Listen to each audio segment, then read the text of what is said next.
Hi, നമസ്കാരം. ലോകത്ത് മുഴുവൻ തൻ്റെ ടേമിലേക്ക് കൊണ്ടുവരാൻ ശ്രമിക്കുന്ന Donald Trump tariff, sanctions, military pressures, economic pressure ഇതെല്ലാം ഉപയോഗിച്ച് ഇറാനെ മുട്ടുകുത്തിക്കാൻ ശ്രമിക്കുമ്പോൾ മിഡിൽ ഈസ്റ്റിൽ വളരെ ഇൻട്രസ്റ്റിംഗ് ആയ മറ്റൊരു നീക്കം നടക്കുകയാണ്. ആ നീക്കത്തിൽ കേന്ദ്രത്തിൽ 2 രാജ്യങ്ങളാണ്. നിങ്ങൾക്കറിയുന്ന പോലെ ഒന്ന് ഇറാനും മറ്റൊന്ന് ഒമാനും. ലോകത്തിലെ ഏറ്റവും സ്ട്രാറ്റജിക്കായ കടൽപ്പാതയിലൊന്ന സ്ട്രേറ്റ് ഓഫ് ഹോർമുസ് വഴി കൊമേഴ്ഷ്യൽ ഷിപ്സ് കടന്നു പോകാനുള്ള പുതിയ റൂട്ട് മാപ്പ് സംബന്ധിച്ച് ഇറാനും ഒമാനും ധാരണയിലെത്തിയതാണ് തെഹ്റാൻ പ്രഖ്യാപിച്ചിരിക്കുന്നത്. പക്ഷേ ഇത് വെറുമൊരു ഷിപ്പിംഗ് റൂട്ട് ഡിസ്കഷൻ മാത്രമാണോ? അല്ലെങ്കിൽ അമേരിക്ക വർഷങ്ങളായി ഗൾഫിൽ നിലനിർത്തിയിരുന്ന സെക്യൂരിറ്റി ആർക്കിടെക്ചറിനെ ചോദ്യം ചെയ്യുന്ന ഒരു പുതിയ റീജിയണൽ അറേഞ്ച്മെൻറ്റ്സിൻ്റെ തുടക്കമാണോ? ട്രംപ് അഡ്മിനിസ്ട്രേഷൻ ഇതിന് എന്താണ് ഇത്ര വലിയ പ്രശ്നമായി കണക്കാക്കുന്നത്? എന്തുകൊണ്ടാണ് ഒമാൻ എന്ന ഒരു ചെറിയ ഗൾഫ് രാജ്യത്തിന് ഇത്ര വലിയ ജിയോ പൊളിറ്റിക്കൽ ഇമ്പോർട്ടൻസ് ലഭിക്കുന്നത്? ഓയിൽ പ്രൈസ് എങ്ങോട്ട് പോകും? ഇതെല്ലാം നമുക്ക് ഒന്ന് വിശദമായി കറണ്ട് അഫെയറിലൂടെ ഒന്ന് പരിശോധിക്കാം. Welcome to Sadiq talks.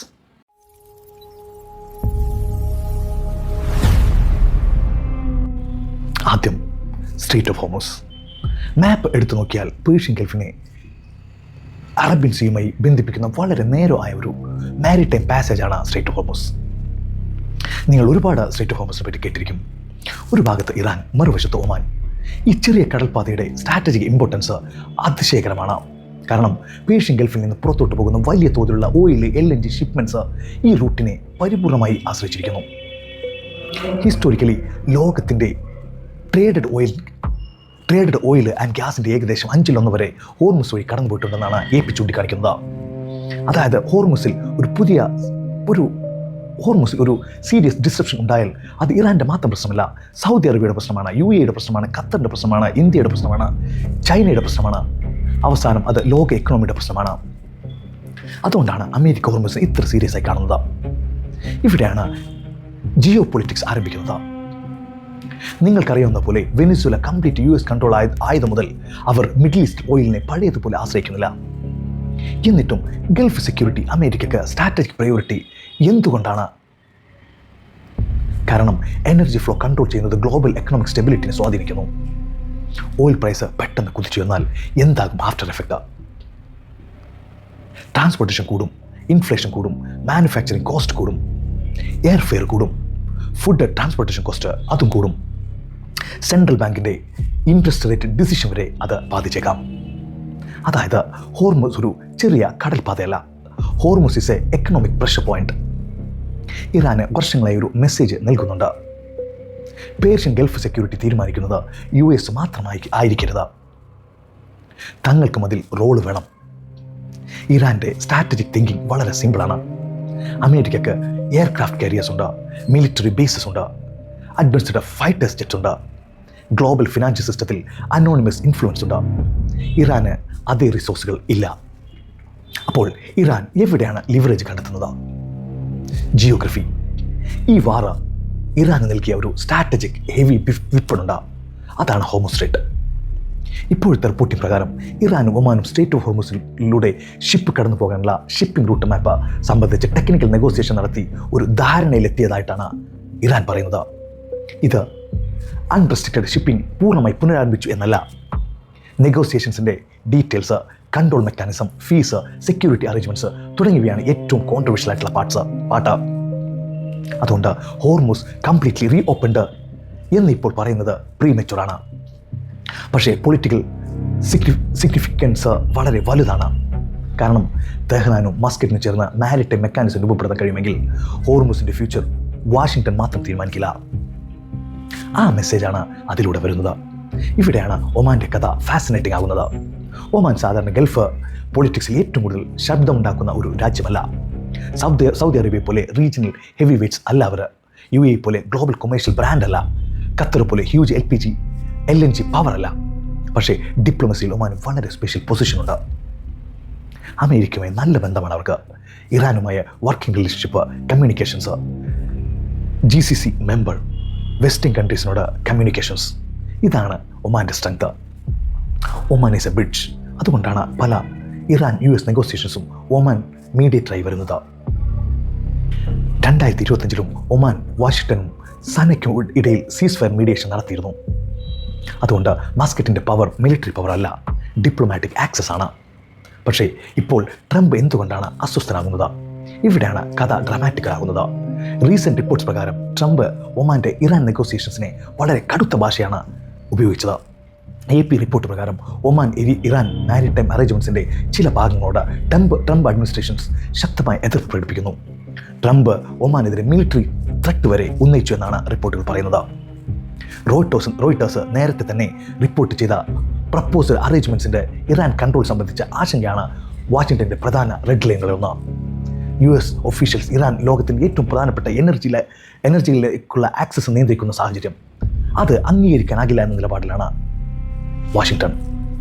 കാരണം ഇത് ഷിപ്സ് പോകുന്ന ഡയറക്ഷൻ്റെ മാത്രം പ്രശ്നമല്ല, ഇത് ഹൂ കൺട്രോൾ ദ ഗേറ്റ് എന്ന ചോദ്യമാണ്. ഇത് വളരെ ലളിതമായി ഒരു ഉദാഹരണത്തിലൂടെ ഞാൻ പറഞ്ഞു തരാം. നിങ്ങളുടെ വീട്ടിലോട്ട് പോകുന്ന ഒരേ ഒരു മെയിൻ റോഡ് ഉണ്ടെന്ന് കരുതുക. ആ റോഡ് ടെക്നിക്കലി എല്ലാവർക്കും ഉപയോഗിക്കാം. പക്ഷേ ആ ഗേറ്റ് തുറക്കുന്നതും അടക്കുന്നതും മറ്റൊരു ഇൻഫ്ലുവൻസ് ആണെങ്കിൽ റോഡ് പബ്ലിക് ആണെങ്കിലും പവർ ഗേറ്റ് കീപ്പറിനാണ്. ഹോർമൂസിൽ അമേരിക്ക ഒഴിവാക്കാൻ ശ്രമിക്കുന്നത് ആ ഒരു ഇറാനിയൻ കൺട്രോളാണ്. അതെ, Iran should not become a gate keeper. Tehran നേടാൻ ശ്രമിക്കുന്ന ലിവറേജ് ഇതിൻ്റെ റിവേഴ്സാണ്. ഞങ്ങളെ എക്കണോമിക് സിസ്റ്റത്തിൽ നിന്ന് പുറത്താക്കാൻ ശ്രമിച്ചാൽ ഗ്ലോബൽ എനർജി സിസ്റ്റത്തിൽ ഞങ്ങൾക്കും ലിവറേജ് ഉണ്ട്. ഇതാണ് ഇറാൻ്റെ നിലപാട്. ആർട്ടിലറി വെപ്പൺസും അമ്യൂണിഷനും ഔട്ട് ഓഫ് സ്റ്റോക്കായ അമേരിക്കയുടെ നെക്സ്റ്റ് വെപ്പൺസ് എന്താണ്? അതെ, dollar system, sanctions, banking restrictions, technology restrictions, oil export restrictions. ഇറാൻ്റെ റെസ്പോൺസ് വളരെ സിമ്പിളാണ്. വാഷിംഗ്ടൺ ഫിനാൻഷ്യൽ സിസ്റ്റം ഉപയോഗിക്കുന്നു, തെഹ്റാൻ മാരിടൈം ജിയോഗ്രഫി ഉപയോഗിക്കുന്നു. ഇതാണ് ഹോർമൂസ് കൺഫ്രണ്ടേഷൻ്റെ കോറ്.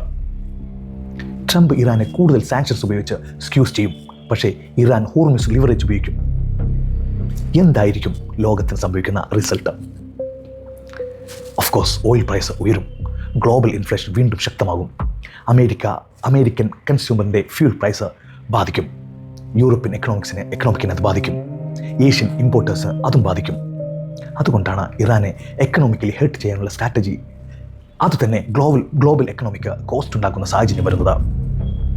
ഓഗസ്റ്റ് 20 ട്രംപ് ഇറാനെതിരെ കൂടുതൽ ശക്തമായ എക്കണോമിക് വാർഫെയർ പ്രഖ്യാപിക്കുകയും ഇറാനെ സഹായിക്കുന്ന കൺട്രി അല്ലെങ്കിൽ എൻറ്റിറ്റിനെയും ടാർഗറ്റ് ചെയ്യുമെന്ന് മുന്നറിയിപ്പ് നൽകുകയും ചെയ്തത്.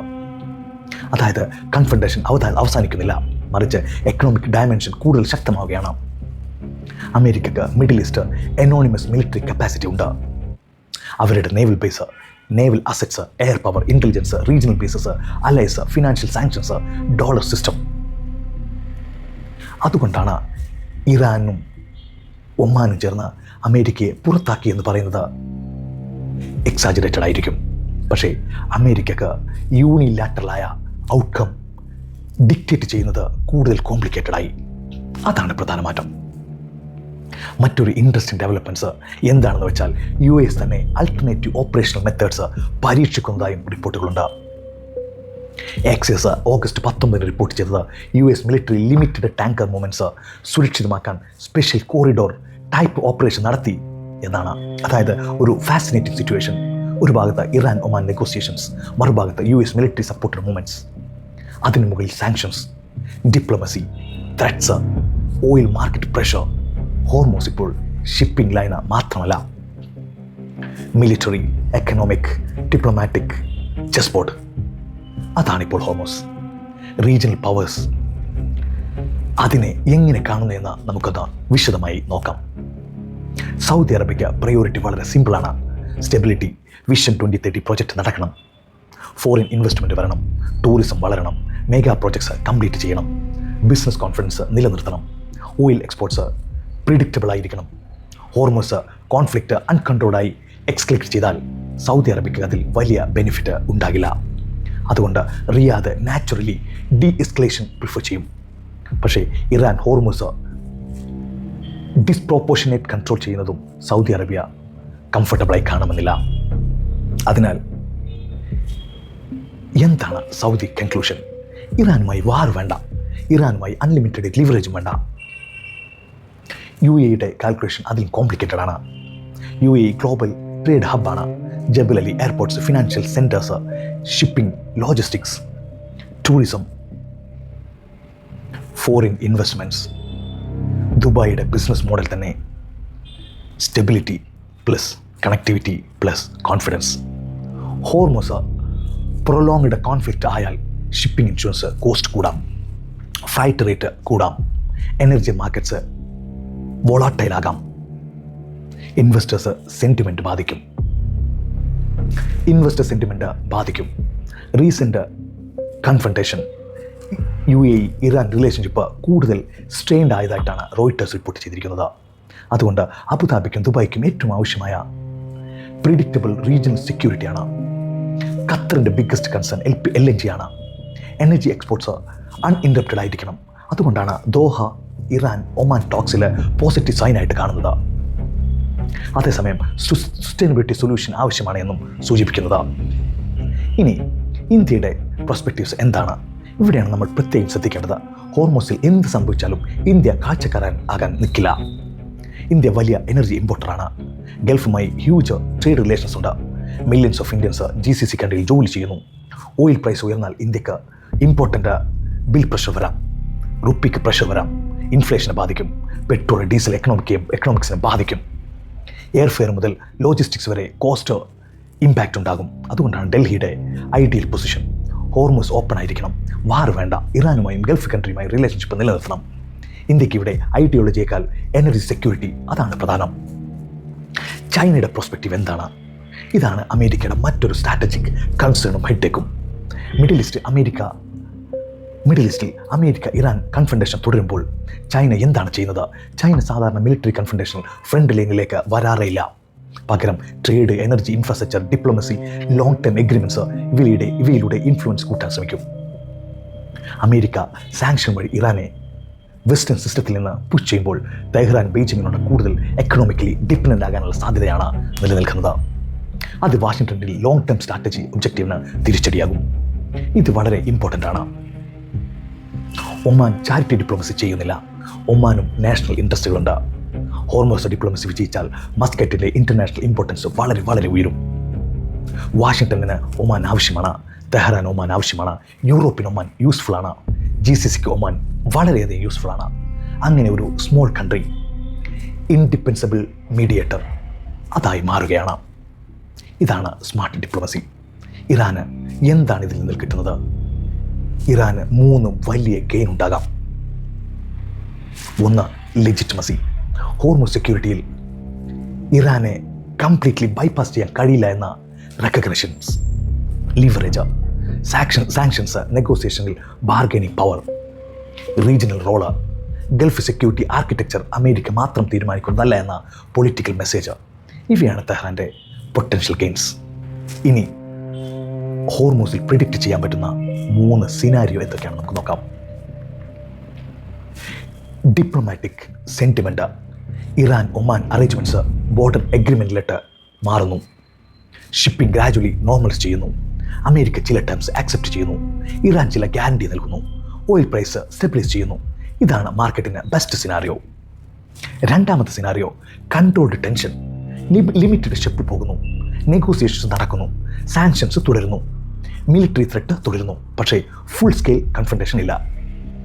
ഇത് പ്രൊലോങ്ഡ് അൺസർട്ടനിറ്റി ആയിരിക്കും. ഇപ്പോൾ കാണുന്ന സ്ഥിതി ഇതിലേക്കാണ് കൂടുതൽ എത്തുന്നത്. ഓഗസ്റ്റ് 20 റോയിട്ടേഴ്സ് ഡാറ്റ പ്രകാരം തേഴ്സ്ഡേയും വെനസ്ഡേയും വെറും 9 കമ്മോഡിറ്റി വെസൽസ് വീതമാണ് ഹോർമൂസ് കടന്നത്. അതായത് നോർമൽ അൺറെസ്ട്രിക്റ്റഡ് ട്രാഫിക് തിരിച്ചെത്തിയിട്ടില്ല. മൂന്നാമത്തെ scenario, escalation. Talks collapse. Military confrontation വീണ്ടും ശക്തമാകുന്നു. ഷിപ്പിംഗ് എക്സെപ്ഷൻ വർദ്ധിക്കുന്നു. ഓയിൽ പ്രൈസ് ജമ്പ് ചെയ്യുന്നു. ഇൻഫ്രാസ്ട്രക്ചർ പ്രീമിയം ഉയരുന്നു. ഇൻഷുറൻസ് പ്രീമിയം ഉയരുന്നു. ഗ്ലോബൽ മാർക്കറ്റ് ഫോൾ ചെയ്യാം. ഇൻഫ്ലേഷൻ വീണ്ടും പ്രശ്നം സൃഷ്ടിക്കാം. ഇതാണ് എല്ലാവരും ഒഴിവാക്കാൻ ശ്രമിക്കുന്ന സിനാരിയോ. അപ്പോൾ ട്രംപ് തോറ്റോ, ഇറാൻ ജയിച്ചോ, ഒമാൻ ജയിച്ചോ ഒന്നും പറയാനായിട്ടില്ല. ഡിപ്ലോമാറ്റിക്കലി ഒമാൻ്റെ ഇമ്പോർട്ടൻസ് തീർച്ചയായും ഉയർന്നിട്ടുണ്ട്.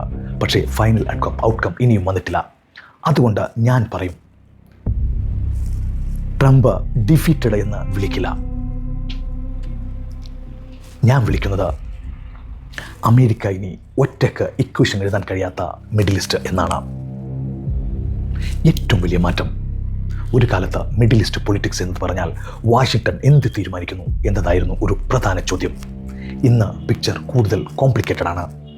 സൗദി അറേബ്യ സ്വന്തം സ്ട്രാറ്റജി ഇൻട്രസ്റ്റ് നോക്കുന്നു, UAE സ്വന്തം എക്കണോമിക് ഇൻട്രസ്റ്റ് നോക്കുന്നു, ഖത്തർ മീഡിയേഷൻ നടത്തുന്നു, ഒമാൻ ഇൻഡിപെൻഡൻറ്റ് ഡിപ്ലോമസി നടത്തുന്നു, ഇറാൻ ലിവറേജ് ഉപയോഗിക്കുന്നു, ചൈന ക്വയറ്റ്ലി സെക്യൂരിറ്റി കൂട്ടുന്നു, ഇന്ത്യ എനർജി സെക്യൂരിറ്റി നോക്കുന്നു, റഷ്യ ഓപ്പർച്യൂണിറ്റി നോക്കുന്നു. അങ്ങനെ മിഡിൽ ഈസ്റ്റ് ഗ്രാജുവലി ഒരു മൾട്ടിപോളാർ ചെസ് ബോർഡ് ആയി മാറുകയാണ്. അപ്പോൾ ഇറാൻ ഒമാൻ ഹോർമസ് ഡിസ്കഷൻസ് ഒരു ഷിപ്പിംഗ് എഗ്രിമെൻ്റ് മാത്രമായി കാണരുത്. ഇത് 3 വലിയ ബാറ്റിൽസിൻ്റെ ഇൻ്റർസെക്ഷൻസ് ആണ്. Energy, security, global power. ട്രംപിൻ്റെ അമേരിക്ക പറയുന്നു ഇറാനെ പ്രഷർ ചെയ്ത് ടേംസ് അംഗീകരിപ്പിക്കണം. ഇറാൻ പറയുന്നു ഞങ്ങൾ ഒഴിവാക്കി ഹോർമസിൻ്റെ ഫ്യൂച്ചർ തീരുമാനിക്കാൻ കഴിയില്ല.